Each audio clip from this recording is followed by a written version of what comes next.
25 years old, I've already made over $100,000 by following these key financial rules that have allowed me to experience financial freedom. In order to get here, I had to break every traditional rule in the book. So you need to delete your current playbook that you're following from somebody else in order to get financial freedom and actually build something for yourself. You need to follow these 6 principles. Principle number 1, stack private victories. The biggest tax you'll ever end up paying is the social media tax. So many people nowadays are just trying to fit into a class that, first of all, they have no capacity for and no financial ability to even prove. So what do? They start spending so much money on things just to impress the wrong crowds and the wrong people. Just to look like on social media like they've actually made it. But guess what? That's the biggest trap you can possibly fall into. 4 years ago, I had $136 to my name.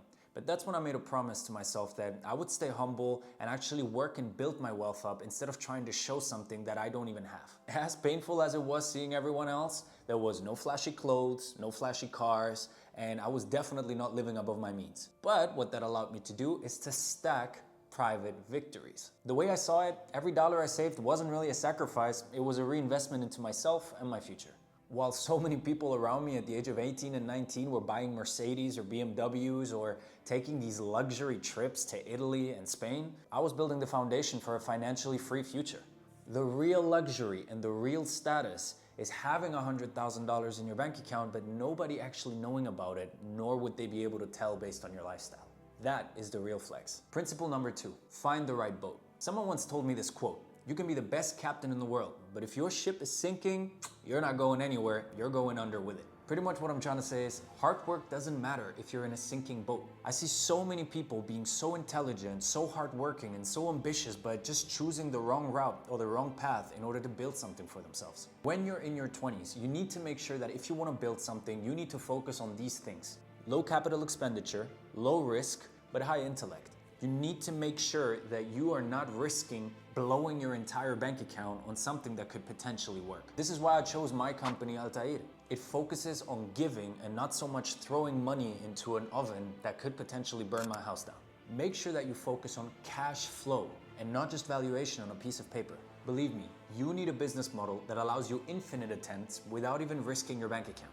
This leads me to principle number 3, live your own. I see so many 20-year-olds actually just following whatever their parents have told them to do. That the plan that their parents created for them is the perfect one and this is the path that they need to follow.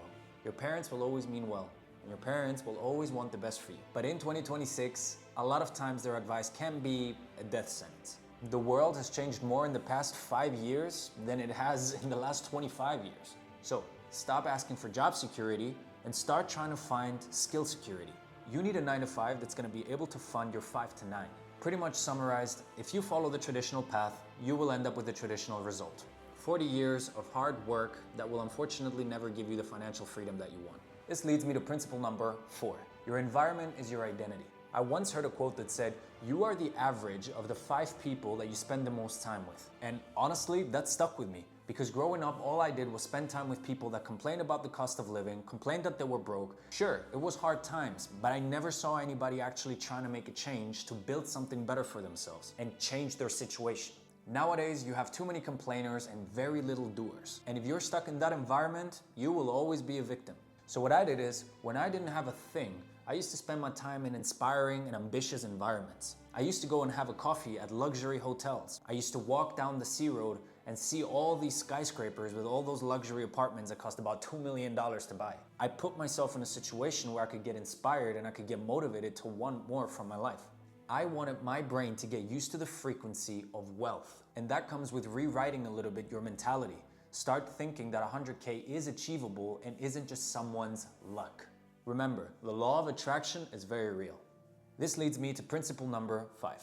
You are the primary asset. The best investment that I've ever made wasn't in some crypto coin or in some stock. It was in myself. And unfortunately, I see so many young people nowadays actually preferring to spend their money on popping bottles at the club or taking trips that they cannot really afford instead of investing that money into themselves and building skills. When I was broke, I aggressively invested in myself. I spent money on developing skills, on hiring mentors, or even learning new technology that could push me 10 times forward than it would for my competition. Most people spend $1,000 on a new phone. I spent $1,000 on a new camera that would allow me to create content in order to put myself out there. So if you aren't willing to bet on yourself, well, Who will? And lastly, principle number 6, price versus cost. Very simply defined. Most people look at price, but wealthy people actually look at cost. Buying the cheapest option is often the biggest mistake that you can possibly make. Whether it's your equipment, your health, or whatever it is that you want to put your money into, you need to sometimes make sure that you understand the return of investment that you put into it. Most people see a mentorship for $500 and think to themselves, I'm going to go to the competition who's $50 instead because that is cheaper. What wealthy people will do is they will actually sit down and see, what can the $500 mentorship give me that the $50 can't? Who's more likely to solve my problem? The $500 one or the $50 one? Price versus cost. You need to always look at everything as an investment. If I put this amount of money in, how many problems can it solve for me? These 6 principles are the reason why now I can actually say I feel like I am financially free and can do whatever I want in life. I didn't get caught up in the hype, I didn't get caught up in the lies, and I didn't get caught up in the show-off. Don't get me wrong, everyone makes financial mistakes, even I have. And life is definitely about enjoying yourself. But you need to make sure to have your priorities straight, otherwise you will be burnt out financially by the time you're 30 years old. So if you want to be financially free or just want to know more financial tips about life and how to actually build something for yourself, make sure to hit subscribe, follow, leave a like, and I will see you in the next one.